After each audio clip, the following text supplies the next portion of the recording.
சுவாமி அவ்வளோ கல் நெஞ்சக்காரனா?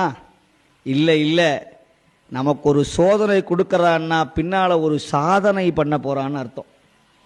நீங்கள் யோசிச்சு பாருங்கள், எத்தனையோ ஜென்மம், 84 லட்சம் ஜென்மத்தில் ஒரு பிறவி குப்பையை அள்ளுகிறது, ஒரு பிறவி மூலஸ்தானத்தில் போய் சுவாமிக்கு அபிஷேகம் பண்ணுகிறது, ஒரு பிறவி சிலையை வடிக்கிறது, ஒரு பிறவி சுவாமியை தங்க கவசம் சாத்துகிறது.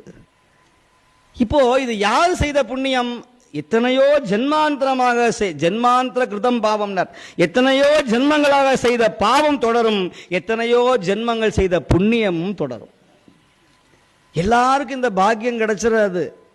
சுவாமியை தொட்டு தீண்டி வழிபடக்கூடிய யோகிதை, நான் மீண்டும் சொல்லுவேன், இந்த அமைச்சர் பதவி, கலெக்டர் பதவி அதெல்லாம் 5 வருஷம் கழிச்சு ஒன்றும் கிடையாது.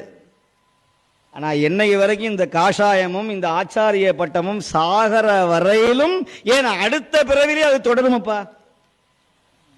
நான் மீண்டும் சொல்றேன், பச்சைங்களை கையெழுத்து போடுறத விட பச்சிலையை எடுத்து சுவாமிக்கு அர்ச்சனை பண்ணுவது பெரிய விஷயம் நினைப்பேன்.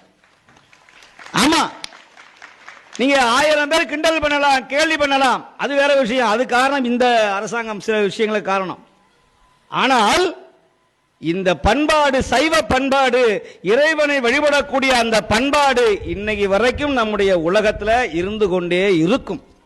அதனால நான் மீண்டும் சொல்றேன், பூஜை செய்யக்கூடிய அன்பர்கள் தயவு செய்து தன்னை ஒரு பொழுதும் நான் இப்படி இருக்கிறேன்னு நினைக்காதீங்க. நெஞ்சை நிமிர்த்து கொண்டு நான் இறைவனை தொட்டு தீண்டி வழிபடுகிறேங்கிற அந்த உற்சாகம் இருந்தால் போதும், உங்கள் வம்சம் தழைத்து கொண்டே